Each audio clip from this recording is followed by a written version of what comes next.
Welcome back, everyone. Welcome back. A lot of money. We're so rich. We are rich, except I gotta reseed or re-go over the spot that I already did. Oh, yeah, this Four grass was a liar. seeds. Yeah. I guess there is a way of knowing. Whenever you actually mow over it, it updates to being smaller. Whatever. Oh, so is the grass not done? It's not, but that's all right. We'll just.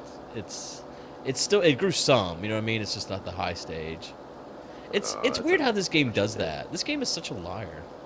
It is. It lies a lot. It does. It's kind of upsetting how much it lies. Like I feel like it's a fake news game. Fake news game. It's Uh, gives you all the incorrect stuff. Oh, so so I will tell you, I really don't understand business anymore. did something happen with the house thing again? Yes. So two things happen, and that's what really throws me off. So the dude calls me again on Monday. He loves to call me on Mondays, and he always calls me like during the day on Monday when I'm at work, and then kind of like he calls me multiple times too. He'll like call me, leave me a message, and then call me like an hour later. They're like, "Hey, I left you a message," blah blah blah. Like, and then he always calls me again when I'm at the fire station. Every freaking Monday, he calls me when I'm at the fire station, and I'm always telling him, "Look, I'm at the fire station. I'm not gonna be able to talk to my wife about any of the new stuff that you're giving me until later." And then like he calls me early on Tuesday morning, like wanting an answer on something, even if I've been waiting on something from him for a week. But whatever. I guess that's business. They want to make sure they don't, lose a potential client or whatever. But he calls me on Monday, and I don't even know why he called, because he was just talking about the fact that he was still waiting on some information for the proposal. So let's start talking about like the required like the deposit. And I was like, what deposit? And he's like, well, it'll have to be to start work and doing on this stuff, we'll need a deposit. And I was like, how much is it going to cost though? And he's like, well, that's what they're working on with the proposal. And I'm like, I cannot talk to you about a deposit until I even understand how much money this is supposed to cost. Like, and I started getting mad at him on the phone. I was like, this doesn't make any sense. I said, I don't even know if I'd ever want to move forward with a company like yours, because whenever we just start trying to even talk about monetary aspects, you just try to jump away from it by giving me any figures of any type, but you want me to talk about how I'm going to work with you on a deposit. I was like, this doesn't, like, this is ridiculous. And he's like, this was after like about a 10-minute phone call and 5 minutes of me just ranting at him about how dare he wants to talk about deposit, but he still won't give me any semblance of a dollar figure. And he just goes, you could tell he knew I was like done, and he was like, oh, okay, well, I'll get you the proposal as soon as I get it together. And he like hung up the phone. So that night, while I'm at the fire station, he texts me and says, I sent you, a proposal. And I didn't even want to look at this proposal because I'm so mad at this point. Because one of the things he said on the phone call again was how, it's 3 different designs, and how, that's going to increase what the proposal is because it's 3 different designs. So I looked at the proposal this morning. I shit you not, it is like an eighth of the cost I thought it was going to be. Oh. So I was like, I'm staring at it going, wait, what? Like, this doesn't make any sense. I'm completely thinking, and the way he's dealing with the situation is I'm thinking he's trying to dick me over because of how high it's going to be, and he pretty much knows we're not going to move forward. So he's trying it all that he can to just get money out of me. Yeah. And then he comes back with a proposal that's quite a good proposal. And I'm just like, I don't understand. I don't know what's happening right now. I just beached the semi truck trying to drop off. So have you talked to him since? No, he called me again like twice already today, trying to talk to me, even though I only looked at the thing this morning. And that's the thing is, I don't understand how he wants answers so quickly on this stuff, because it took him over a week to get us this proposal. Right. So we were just waiting on him to get the stuff together, and I've had it for like less than 24 hours, and he's just like, all after me for this, proposal. Unfortunately, the biggest problem that they're going to have, but now that I look at the price, I don't know, is Julia's a little like put off by the whole situation as well. And so she's trying to start contacting some other people to see if we're going to get any, like if they're going to act the same way or if they're going to give us better stuff, like some other recommendations from some people we know in the area. And now she wants to wait to talk to these people before we decide what to do. But like this one group that she really wants to talk to, because they did a house down the street from us, I guess they're about to have a baby, so they want to meet with us after they settle after having the baby. And I'm like, you can't really just wait for 2 months now to come back with. He's taking off the next 2 months. I guess that is what maternity leave's like, isn't it? Yeah, I mean, I don't even know. Maybe they didn't, because it was just a brief conversation. But maybe it wasn't going to be. Maybe they were just getting settled after having a baby and they need like a week or so. I have no idea. But I was like, now that we got a proposal, we can't wait for. Right. Especially whenever he calls every Monday. Yeah, and he's already called me once today. I guarantee he's going to call me in the morning for me. So I really got this semi-truck stuck in a bad way. Oh, I think I got it out. But I'm afraid it's going to lose all the product if I have to reset it. Yeah, I mean, talking about business, it makes me want to talk about this thing. I'm going to talk about it in vague terms, but there was this product that was being sold, and the company was it a sex toy? It wasn't. It wasn't. Totally wasn't. Of course not. Definitely not a sex toy. It's not a sex toy. You're a sex toy. Oh, that was a good one. But no, a product being sold, and the company was supposed to provide quarterly reports and payment for licensing and product and all that stuff, right? And first quarterly report wasn't due basically until like 6 months in, because like that's the way it all worked. Like you basically sell the product, some time to run through, right? Like the first quarter ends, and then at the end of the next quarter you get the quarter back.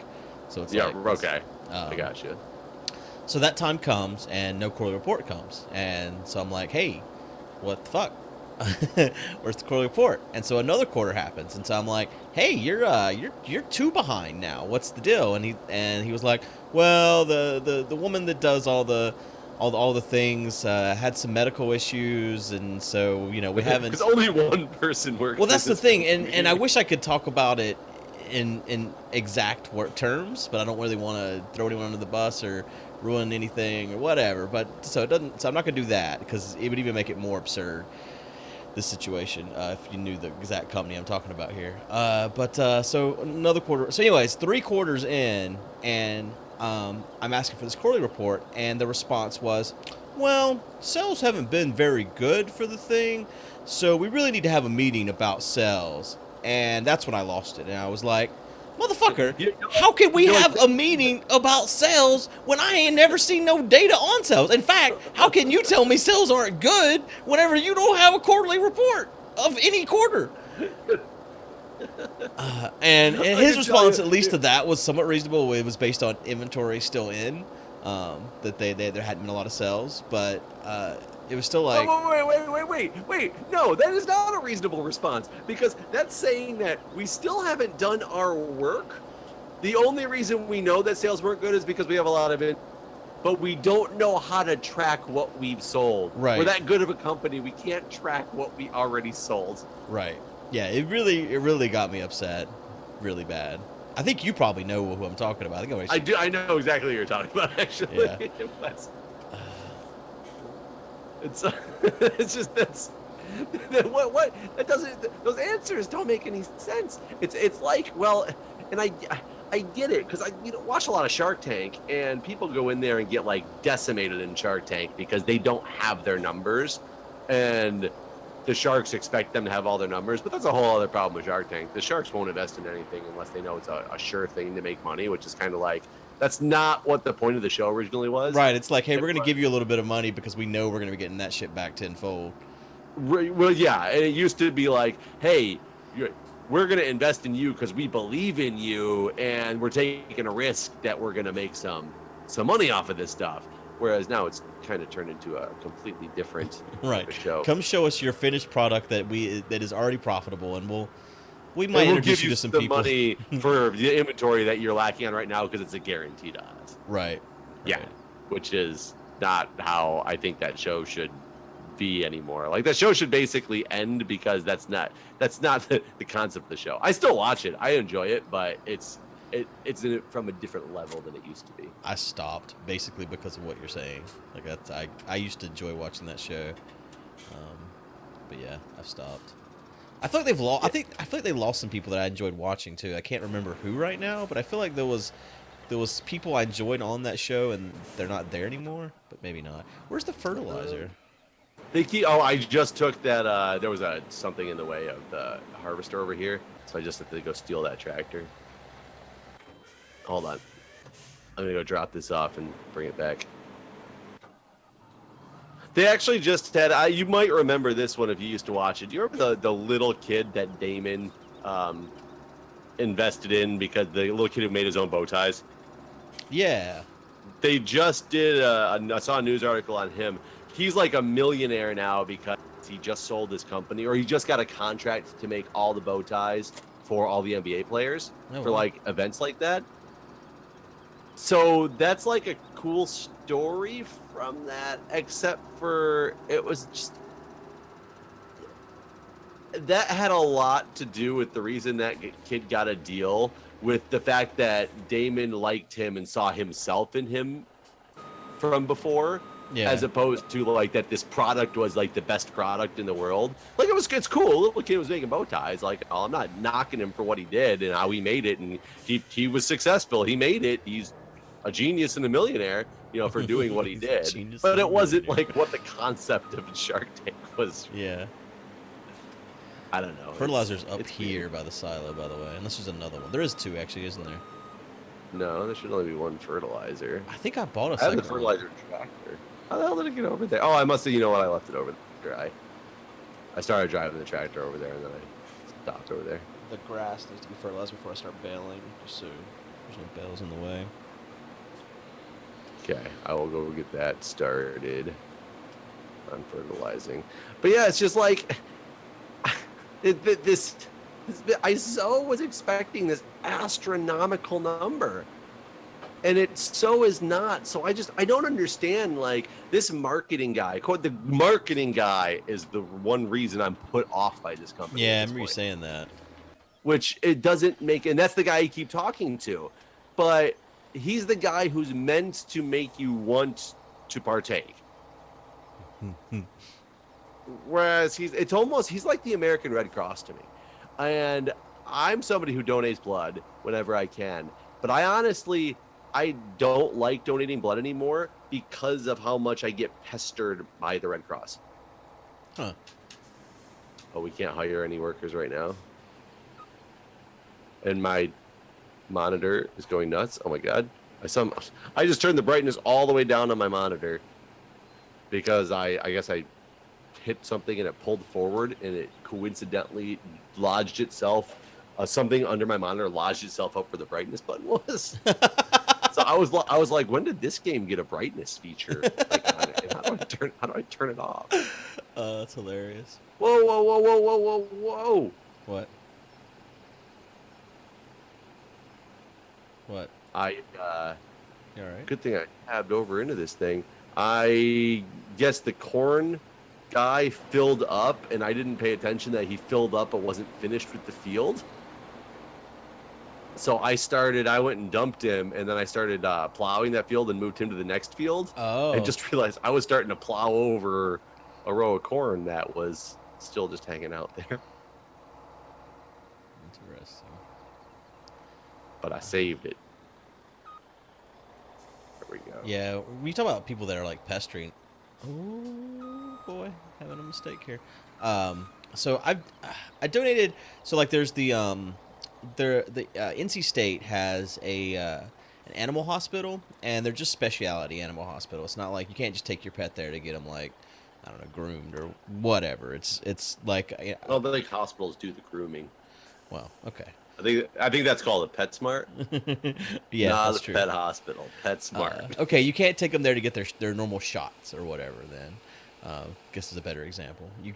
They're speciality, like their speciality duck care, basically. Like whenever my cat Scotty had lymphoma, we had taken him there, and so we'd donated a few times since then to him. But they called me yesterday, and I basically told them no. I was like, I'm not going to donate anything this year. We gave him money last year too, and Scotty's been dead a long time. So I think we've donated every year since he died. In fact, I basically told him no yesterday.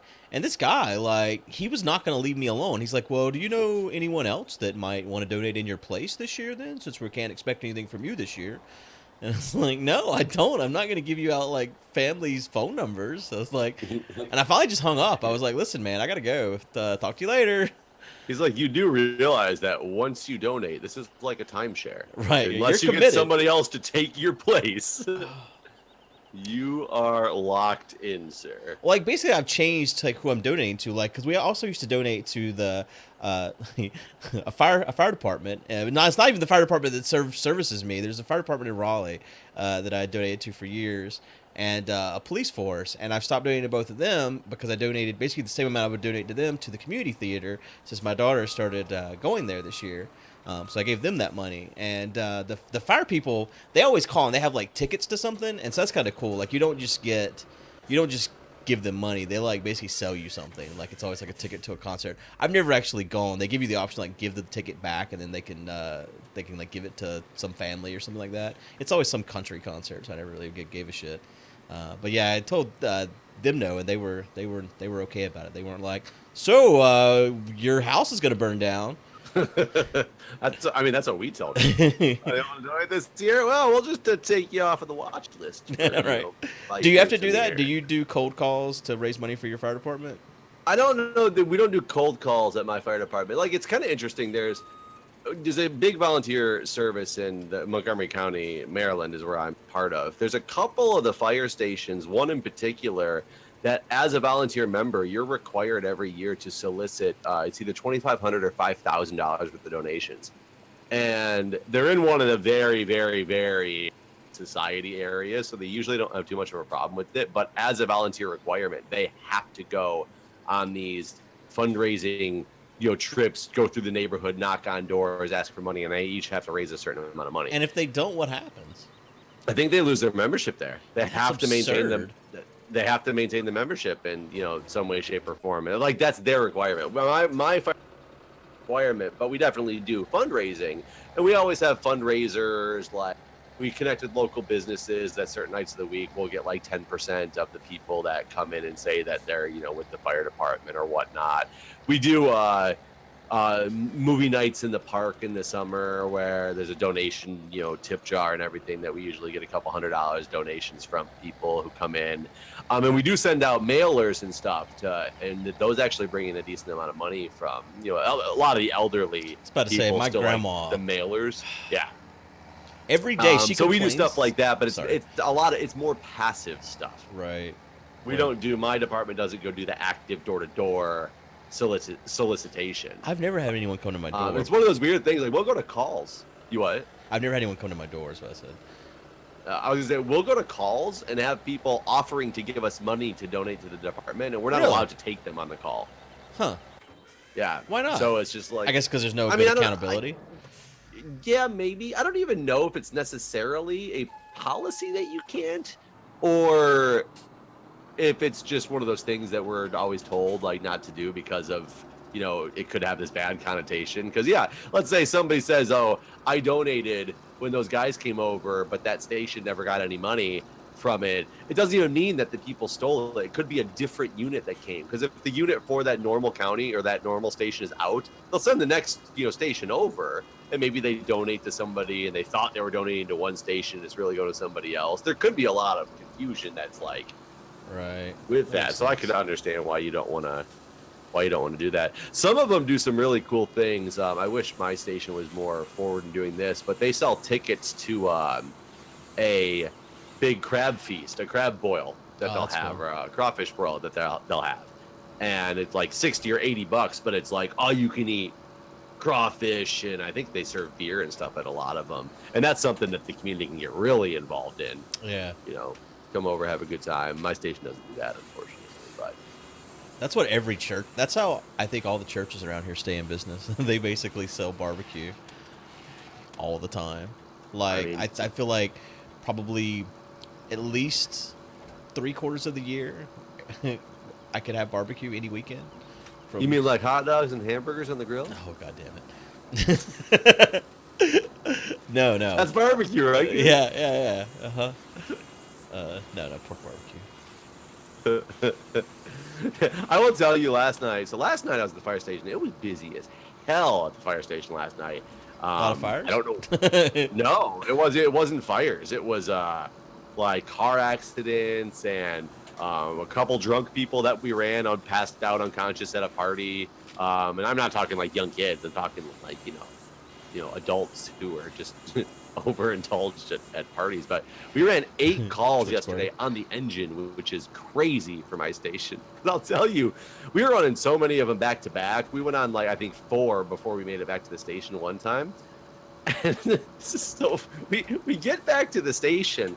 We literally back the engine up onto the front apron, and we're about to get out, and the thing starts going off again. It's like, and everybody in the back is like, holy crap, like, this is just like, this never ends. And I looked over at it, and I hit the en route button, because that's what you do when you say you're, like, responding to the call. And since they'll announce them out at your station, like, your tones will go off, it'll announce it out over the radio, and you get to the unit, and the unit computer and the unit's going off. But the computer and the unit's the first thing that goes off. So if you were in the unit, I'm looking at the call before it's even quote unquote, dispatched overhead. So we didn't hear where the call was at.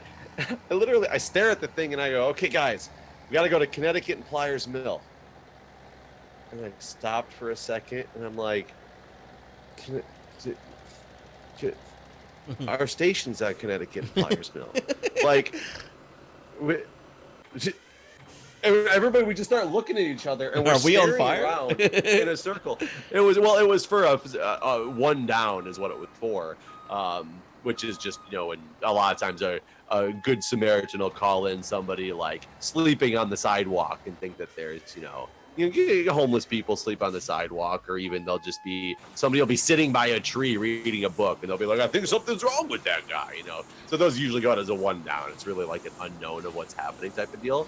Literally called at the corner of the station where we were sitting at the time, and it took us a solid 3 minutes of staring around to find where it was, because of course it wasn't really on the corner. It was down the street. I don't know why the guy called it in on our corner, but to get dispatched to a call at the place we were already sitting was way more confusing than it should have been. Where do we go? We're already here. Yeah, I was just like, Connecticut and Pliers Mill. And the guy in the back goes, that's where we're at right now. And I'm like, I know. So I don't know what to do right now. Like, there's nobody here. Are you all? Is everyone okay? Yeah. I kept re-looking at the computer to make sure I wasn't like reading that it was saying we were being dispatched from the station somewhere in a field that I had never seen before. I was so utterly Did this interface change? just like, this doesn't make any sense. Oh, that's fantastic. Well, because the previous call we had just gotten back to the station from was actually called at an intersection, a car accident at an intersection called in by somebody who's passing by. And it was actually a mile away from the intersection they called it in at. So it was, I don't know what it was yesterday with people, but they just were not calling things in where they were actually happening. So there was a lot of, because, the dispatches are only as good as the person who calls them in. It's not the dispatcher's fault. It's the fact that that's the information that they had to go on.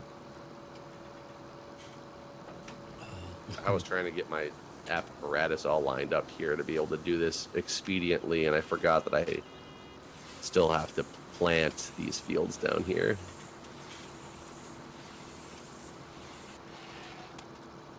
I want to understand why this planter that can plant the corn and the sunflower, why does it also plant soybean?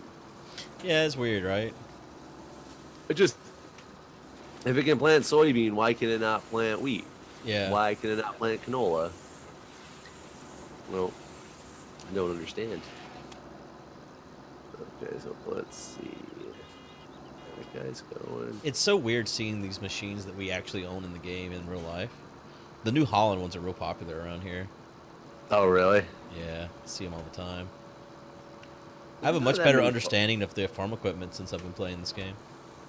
Not that many farms here in DC Yeah, no, yeah, to you look guys are at. farming democracy. We are a farming democracy. What does that term mean? I don't even get it. I mean, Farming democracy? I mean that's what grows in DC, right? I guess is what I'm trying to say. Oh! I get farming as a verb. Right. Okay. I got you. I got you. I thought you were using farming as like an adjective, like the farming democracy, and I'm like, what?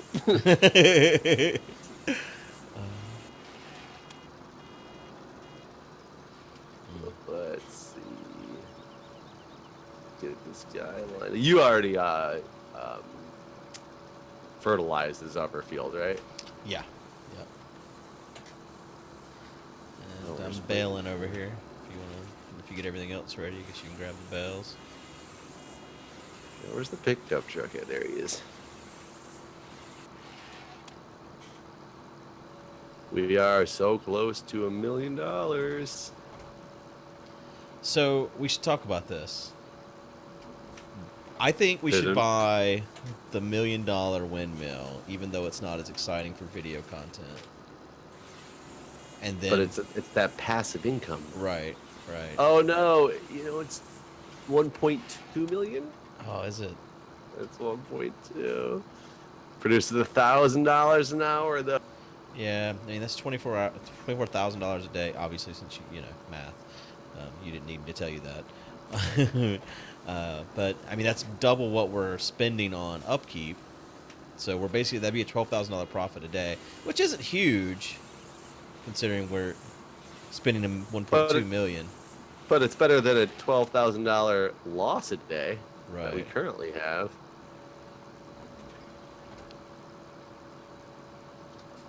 Trying to catch these bales that are on the run. The question is, do you think we could make $12,000 a day from the $1 million field? Are we gonna plant grass in it?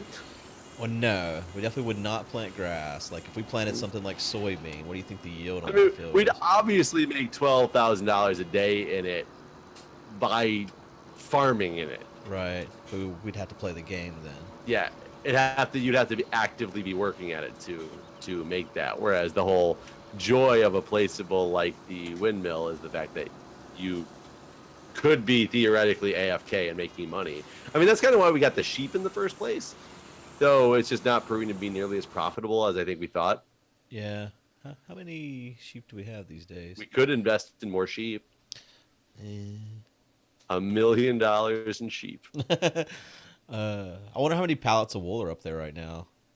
We are up to 47 sheep now.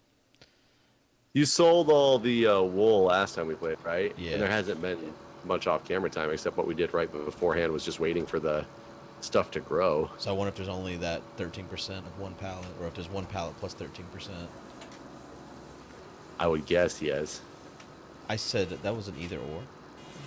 Yes, does not apply. I mean, it could apply. It could be 13% of the one pallet and other pallets. Well, that's what I meant. Like, I wonder if there's another pallet or just 13% of one pallet. Yes. Shut up. I know how this game works.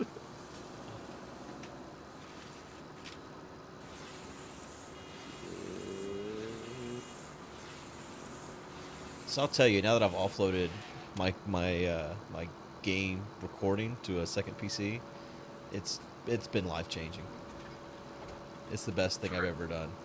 Yeah, for everybody who listens to your microphone through the other person's perspective.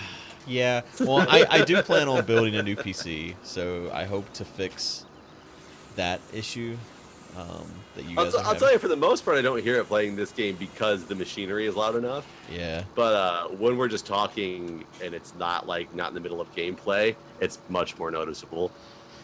Yeah, apparently, whenever we play PUBG, it really annoys Sevidus.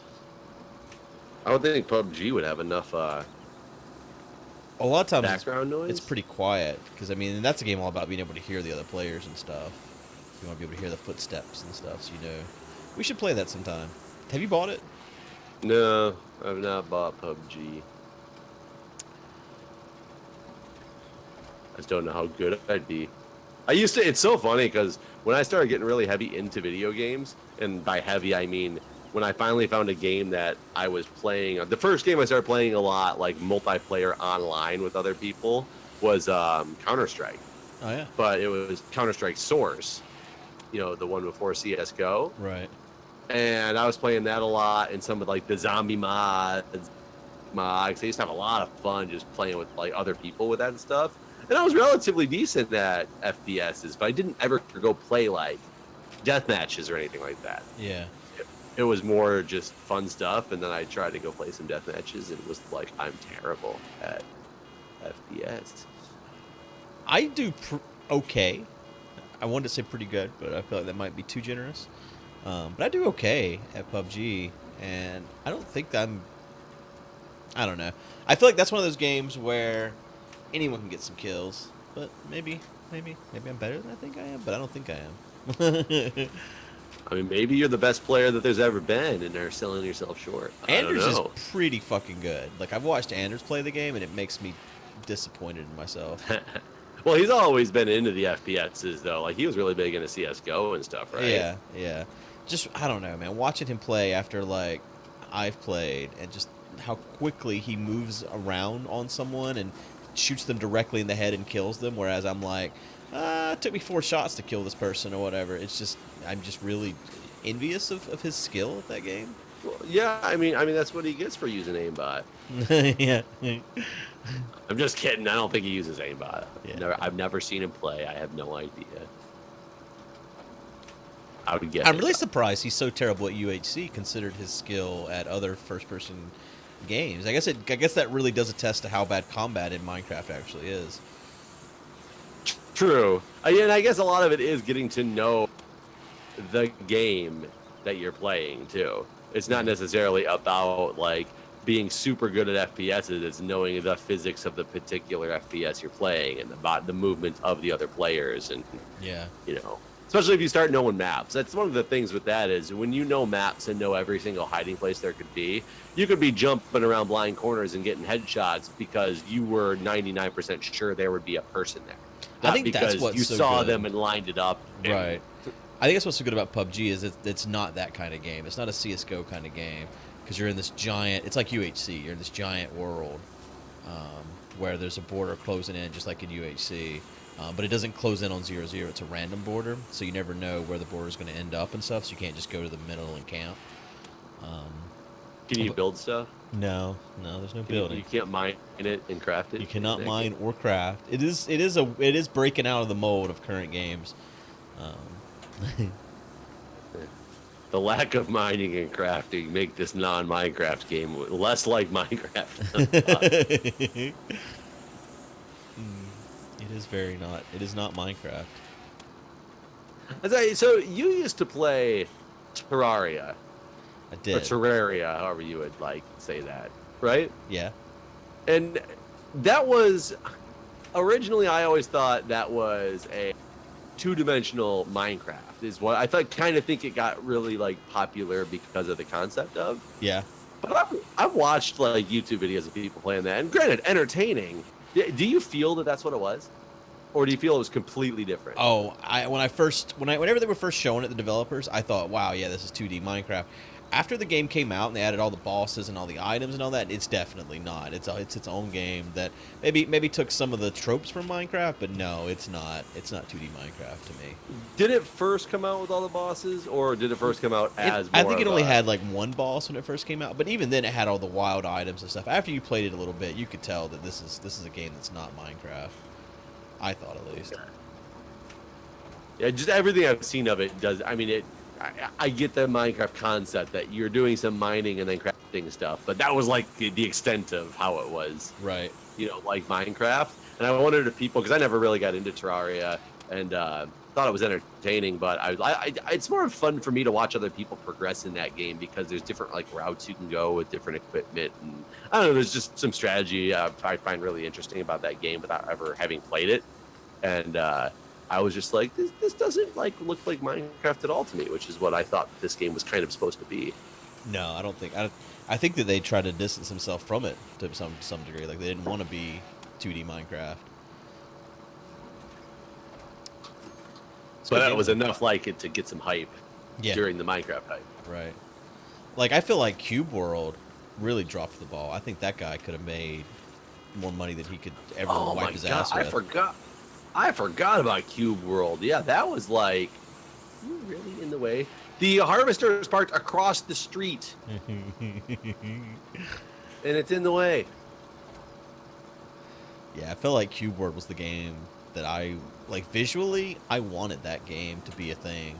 And he made it. He fucked that up big time. To the Yeah, point I that remember it doesn't I matter. bought that game with so much excitement, and I think I played it for like an hour and was like, okay, there's things are gonna get better. They're gonna work some of this stuff out, and then it just kind of didn't. No. No updates ever. I wonder if I still have it. Because it wasn't Steam. I'd actually have to find the installer for it. Yeah, I don't even. Yeah, exactly. I wonder how much money that dude made off of that game and why he stopped. Because I feel like it did have a huge following right when it came out. And I thought the game was... It's not like it came out and it was just like utter garbage. No. It came out...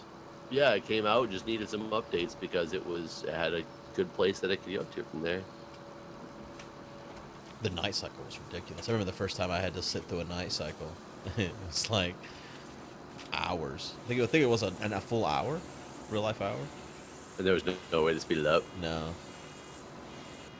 Or maybe there was, but I didn't have a bed or something like that. Like I could not speed it up. I know that much. And I hated it. But yeah. That could have been a good game. Never will. It's kind of like that that Arma 3 mod. I can't even remember what the game is now. DayZ? Maybe? No. I mean, DayZ's a game. Did it come out? Was that an Arma mod originally? DayZ? Oh yeah, this is still a huge DayZ following. DayZ, Rust. That's not the game, Like- man. There was a game that was an Arma mod originally, and then they moved it to standalone, and then it's never ever going to grace the planet. Like, he's still supposedly working on it, but I think actually the guy that... I don't even know. I'm going to stop trying to speculate. I can't remember all the details. You mean like, shit, what is it called? Yeah, Galacticraft update? Well, no, that came out. Another one? Well, he released 2 planets. Like that had different bosses? I think so. There has been a release that we have not played by the official maker, Mickley. It's not time, though.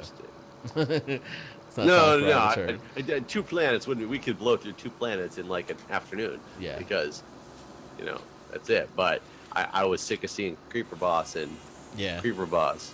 Which that wasn't by him, that was by a third party that added the other planets. Right. Those planets had such cool effects to them to be like limited to Creeper Boss. Yeah, Creeper Boss. it's a real shame. It almost feels like maybe he shouldn't have released it. I hate to say that, but it's like it's kind of off-putting to go to all these other planets, but then there not to be a point. So Right. It's just doing the exact same thing as you just did on the previous planet to get the stuff to get to the next planet. yeah, That all you're doing it for is to get to the next planet to get some type of ore that you'll eventually need.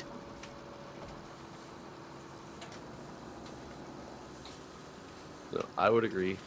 Guude 978. we need another 200,000, don't we? Yeah. We'd probably sell whatever the hell we just bailed sure. up Yeah.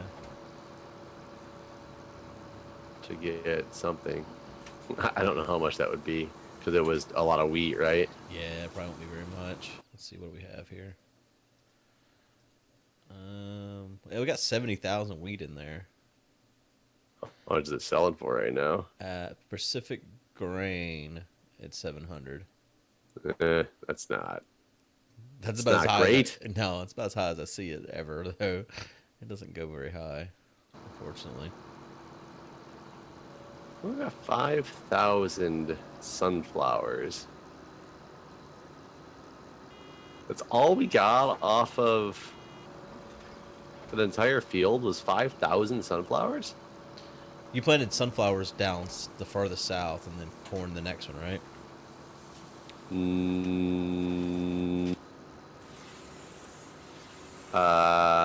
Nope. Okay, because he can't hold all the corn from the big field. That's probably why I screwed it up last time. Because I'm not used to that being the problem. I must have planted them backwards again. Because remember I said I almost plowed through 2 lines of corn? Yeah. Because he was full. So yeah, we're going to have to run into that on the next cycle as well. Because I'm still planting corn in that bottom one, which he's almost done with. So I don't want to ignore it. And sadly, I still have to plant the other one with sunflower because I didn't realize that their seeder guy was stuck by the harvester across the street. 20 minutes. Because that is the other thing that we talked about buying. Bigger sower, right? Yeah, there is a giant sower that also has a fertilizer in it, so we don't have to fertilize anymore as well. So many things we could purchase. Yeah. And this question is, how much more of a loan can we take out? Like 10 grand, I think. I think I paid off 10 grand. That was it. Yeah. Well, that's not going to help very much with getting this $200,000 that we need.